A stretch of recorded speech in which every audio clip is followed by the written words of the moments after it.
High প্রিয় শিক্ষার্থীরা, আসসালামু আলাইকুম। আশা করি সবাই ভালো আছো। আজকে আমি চলে আসলাম একটি নতুন পর্বে। আজকে আলোচনা করব অধ্যায় 12 অনুসরণী 12 141 পৃষ্ঠার 1 ও 2 নম্বর অঙ্ক নিয়ে।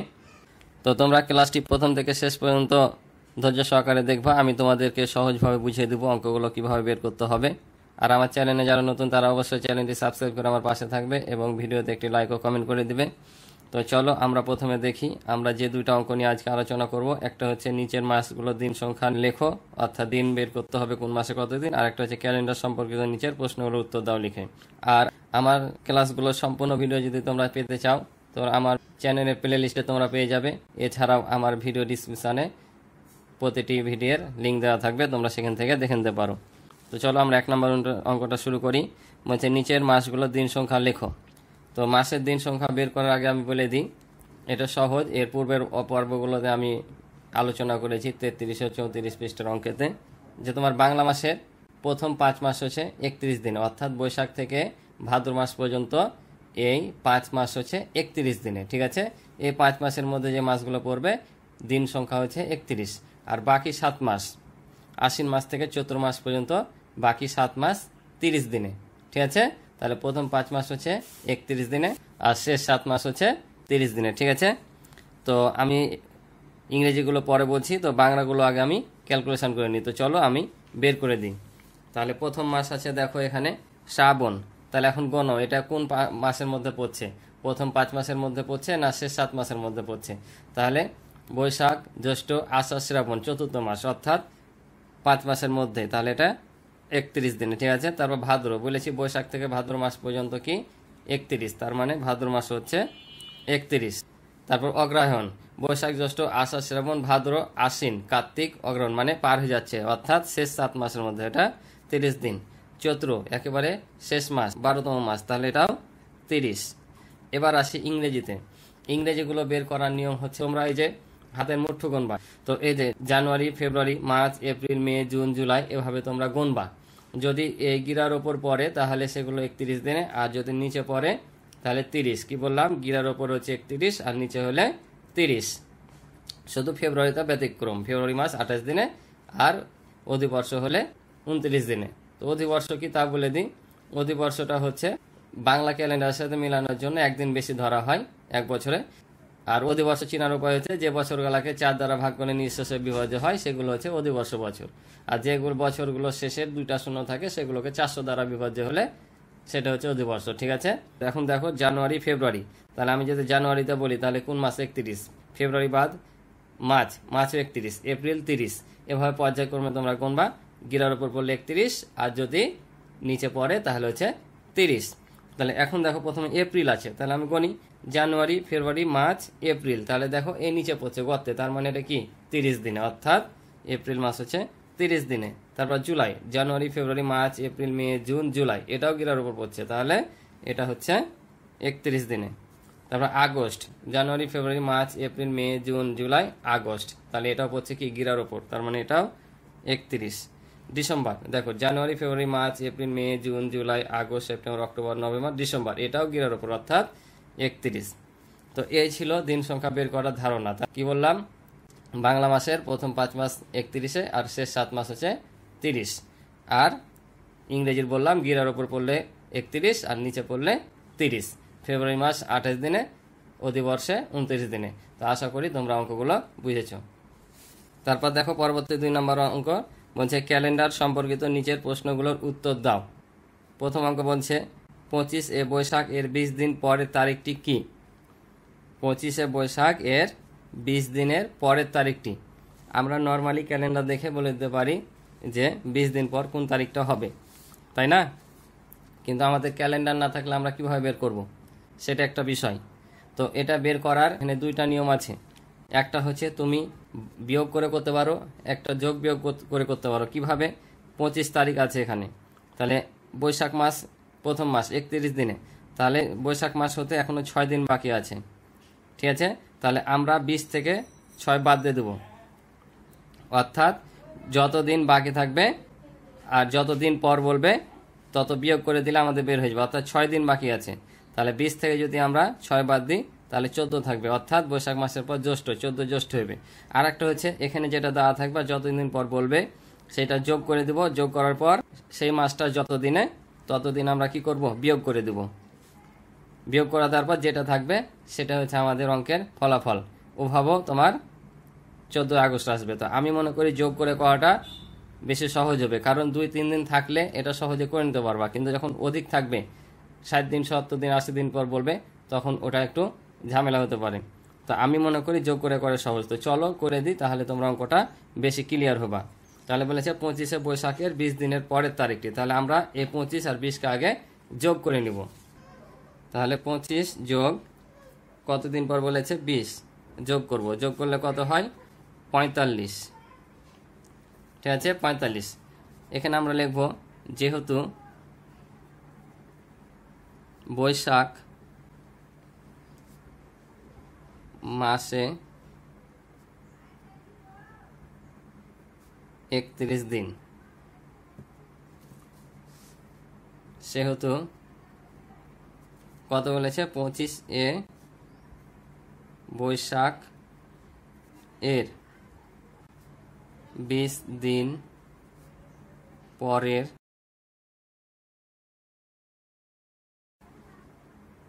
তারিখটি হবে।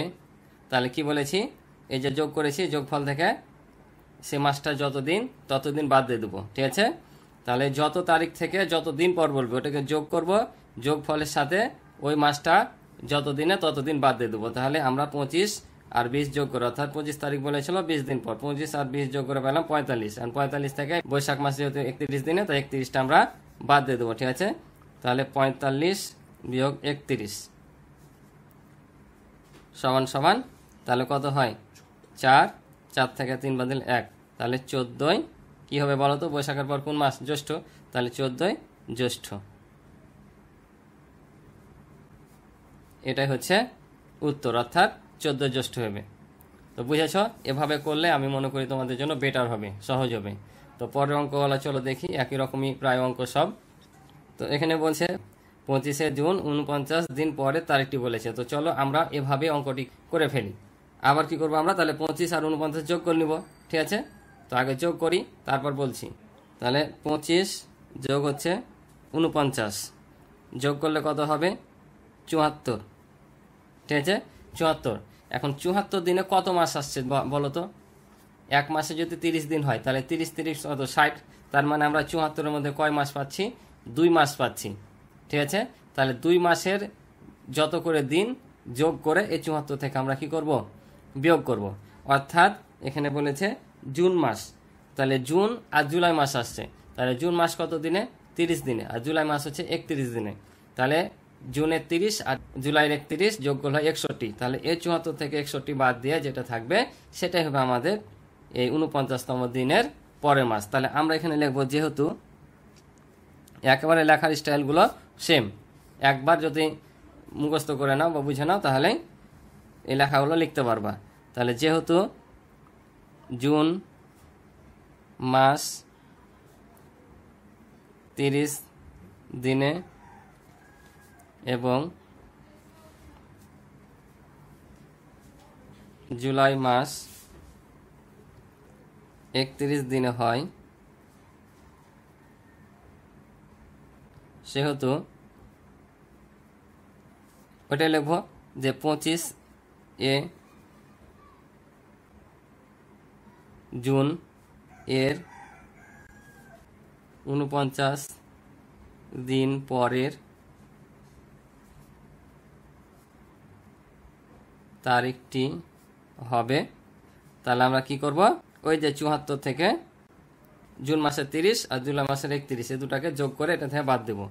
তাহলে 30 যোগ 31, তাহলে কত হবে 74 বিয়োগ 30 আর 31 যোগ করলে হয় 61, ঠিক আছে সমান সমান। তাহলে কত পাচ্ছি আমরা 13 পাচ্ছি, অর্থাৎ 13। তাহলে জুন জুলাইয়ের পর কোন মাস, আগস্ট মাস, অর্থাৎ 13 আগস্ট, 13 আগস্ট। এটাই হচ্ছে আমাদের উত্তর। আশা করি তোমরা অঙ্কটি বুঝেছ। সবগুলো অঙ্কই এভাবে, ঠিক আছে। যত তারিখ দেওয়া থাকবে আর যতদিন পর বলবে যোগ করবা, যোগ করার পর পরবর্তী যত মাস পাবা সে মাসের দিনগুলো বাদ দিয়ে দেবা। 2-3 মাসে হলে 2-3 মাসের দিনগুলো যোগ করে এই মোট সমষ্টি থেকে বাদ দিয়ে দেবা, ঠিক আছে। আর আরেকটা নিয়ম যেটা বললাম সেটাও করা যেত। কিভাবে? এখানে তোমার জুন মাসের ছিল বাকি এখনো 5 দিন, ঠিক আছে, 5 দিন, আর ওদিকে জুলাই মাসের হচ্ছে 31 দিন, মোট হচ্ছে 36 দিন। তুমি যদি 49 থেকে 36 বাদ দাও তারপরও হয়ে যাবে। 49 থেকে 36 বাদ দিলেও কত আসবে? 13 আগস্টই আসবে, ঠিক আছে। তারপর 3 নম্বর অঙ্ক দেখো, যদি 23রা মে মঙ্গলবার হয় তবে 31শে মে কি বার? 23রা মে মঙ্গলবার হয়, 31শে মে কি বার হবে? আমি 135 পৃষ্ঠার অঙ্কওয়ালা ছিল, ওই অঙ্কের মতো অনেকটা, কিন্তু ওখানে বলেছিল যে 31 দিন পর, 35 দিন পর, 49 দিন পর কত দিন হবে। তো যদি বলে যে 35 দিন পর, 49 দিন পর কি বার হবে, তাহলে সরাসরি আমরা যেহেতু 7 দিন পর পর ওই দিনটাই ফেরত আসে, 7 দিয়ে ভাগ করে যদি নিঃশেষে বিভাজ্য হয় ওই দিনটাই হয়। আর যদি ভাগশেষ অবশিষ্ট থাকে, যতদিন অবশিষ্ট থাকে আমরা ততদিন ওই দিন থেকে পিছিয়ে যাই। মনে করো যে আজকে শনিবার, 35 দিন পরে কি হবে, তাহলে 35কে যদি 7 দিয়ে ভাগ করি তাহলে 5 7 35, ভাগশেষ 0 অর্থাৎ শনিবারই হবে।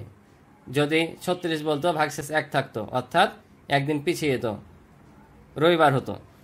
তো যদি সরাসরি বলতো 35 দিন পর কত, ওভাবে হতো। কিন্তু এখানে বলেছে যদি 23রা মে মঙ্গলবার হয় তবে 31শে মে কি বার হবে, এটা কিন্তু সরাসরি 7 দিয়ে ভাগ করা যাবে না।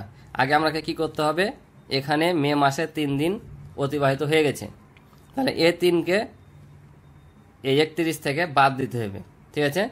কারণ 1 মে থেকে 31শে মে পর্যন্ত 31 দিন, তাহলে 3 দিন গত হয়ে গেছে, তাহলে বাকি থাকছে কত দিন? বাকি থাকছে 28 দিন। তাহলে 28 দিন পর কি হবে সেটা আমাকে বের করতে হবে, তখন 28কে 7 দ্বারা ভাগ করতে হবে। তো চলো আমরা অঙ্ক করি আর বুঝাই, আরো ক্লিয়ার হবা।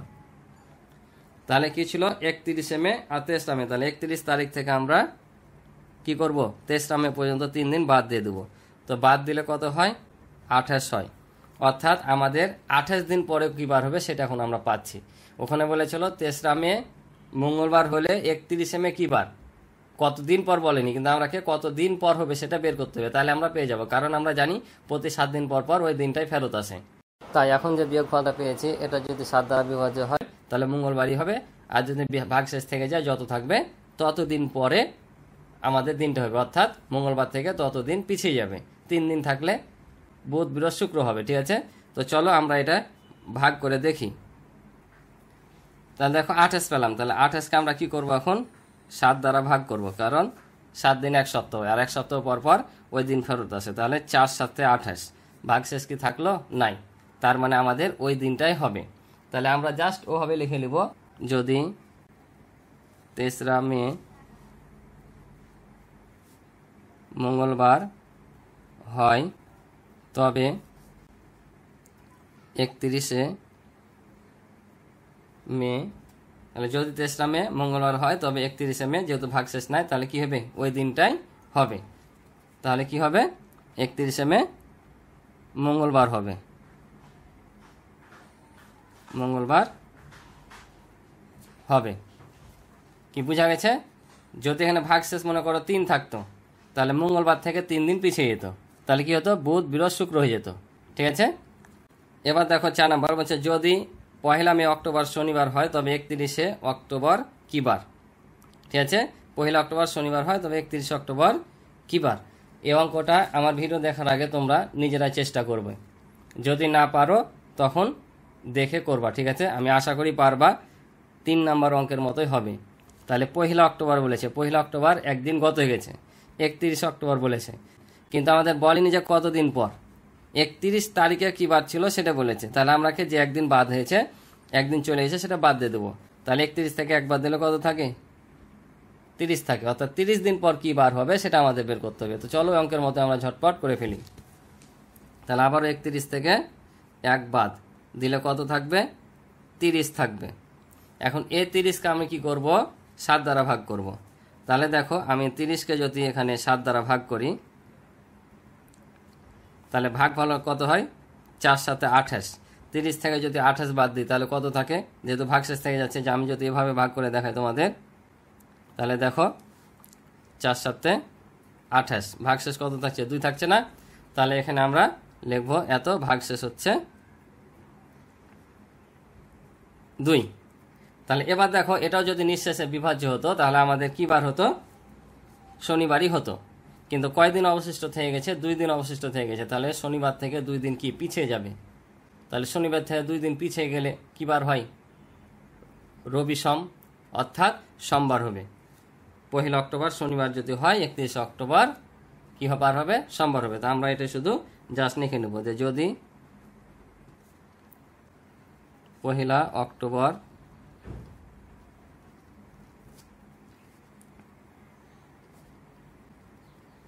শনিবার হয় তবে 31 অক্টোবর